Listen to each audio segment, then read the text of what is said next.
Does this course of events sound familiar to you? At some point in the past, you were given multiple rounds of antibiotics for maybe ear infections, food poisoning, ingestion of contaminated water, H. pylori, sinus infections, strep throat, tonsillitis, bronchitis, or some other itis.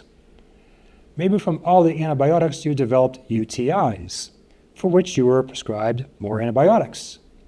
At some point you developed gut symptoms, maybe dermatological symptoms, issues with sleep, mood, and mental focus. Perhaps you tried extreme diets like the low FODMAPS or carnivore diet, or probiotics and or fermented foods in an attempt to at least address your gut symptoms. Maybe they helped for a little while, or maybe they quickly resulted in a worsening of your health. Then perhaps you were diagnosed with SIBO, and then prescribed rifaximin and maybe even other antibiotics in a futile attempt to try to kill specific bacteria or methanogens. Now you're a mess. You're eating just a handful of foods because you react to just about everything. You spend lots of time online trying to figure out what's wrong with you. And you may have come to learn that the oxalates and salicylates in various foods set you off. And your other strange symptoms, which your average primary care doc may attribute to your craziness, are due to high histamines.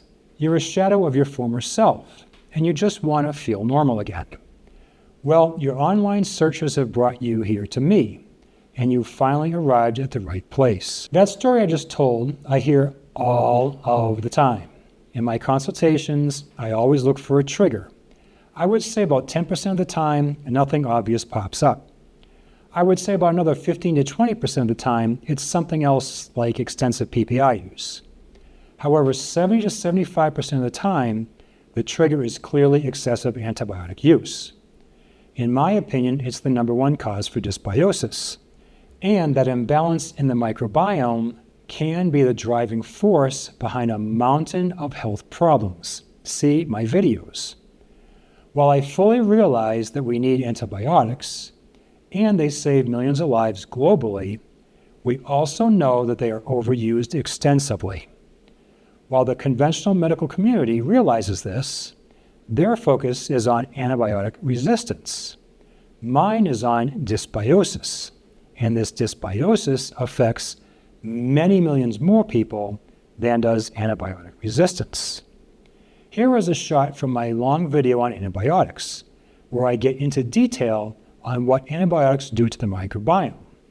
Like all of my videos, it is well referenced. Since I published the antibiotics video earlier this year, I have since come across this review paper from just this November by these authors here, who are yet another series of researchers from around the globe saying the same things that I'm saying. And if you're familiar with my videos, this next quote from this review will ring some bells. When you've literally read thousands of scientific papers on the microbiome, have taken meticulous notes, and have a passion for this process, as my own Crohn's diagnosis was kicked off with antibiotics, you can understand the complex world of the microbiome. As the former director of medical education for a microbiome firm, and now with my own platform, I put this different philosophy into practice with a high level of success. I know when I say things which are contrary to the majority, it may sound odd. But when you truly understand the biochemistry, and you've helped legions of people over the years, you're able to weather the storm from others. My focus is on the root cause, a hypervigilant immune system driven by chronic inflammation from the gut due to antibiotic-driven dysbiosis. I want to bring that dysbiosis back into balance. I don't focus on killing. I focus on nourishing the health promoters who have been sidelined because the gut environment is no longer in their favor. And who are these crucial health promoters? They have names like F. prausnitzii, E. rectale, Roseburia, Ruminococcus, and Eubacterium. If you're familiar with my videos, you know these names well by now. These pH, antibiotics, oxygen-sensitive, butyrate-producing bacteria don't exist as probiotics. You have to intelligently feed them the fuels they love, so they can overcome the environment controlled by the opportunistic pathogens I'm always talking about, names like E. faecalis, F. nucleatum, Klebsiella, Veillonella, and E. coli.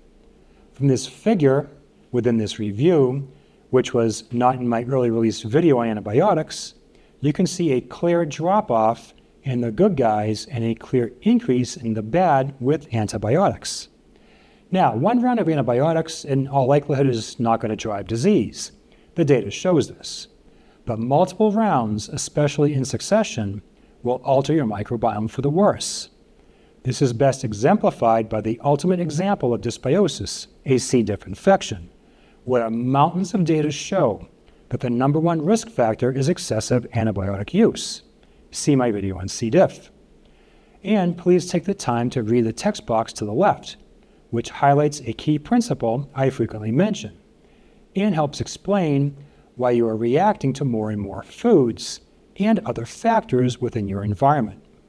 Just a brief pause here in the presentation. If you could just hit like and subscribe, it would really help this channel out. If you watch my videos, you'll see familiar themes across them all. The consistency in the data is not a coincidence. I have incorporated many data points from thousands of papers into my videos in one way or another. I've been doing this for many years, and I know this information like nobody else. I have a certain way of addressing the root cause and not just the symptoms. For most people, they breeze right through my protocols with relative ease. But for some, those first 2 weeks can be tricky. You have to understand that we'll be driving significant environmental shift in your microbiome quite quickly. And given that the genome of the microbiome is far larger than ours, different molecules can be produced, which is why working with me personally offers a significantly higher chance of success for the more hypersensitive ones among you than instead of buying one of my protocols.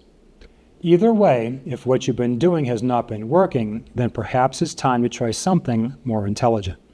Well, I hope you enjoyed that video, and I will say that basically every single day on my YouTube comments and in emails, I get a lot of thanks from people out there who really appreciate the information I've been sharing. And so part of that is you're welcome. The other part is you can contribute by clicking on the super thanks below. And if you're not doing a consultation with me and you're not purchasing any protocols, it's a great way to support this channel. Each presentation, depending on the presentation, but most of them take an incredible amount of time to put together. There's a lot of material. There's a lot of data checking. And so it's just sometimes 50, 60, 70 hours to put together one presentation. And so if you can just click that super thanks, I'd appreciate that, and we'll keep the information coming.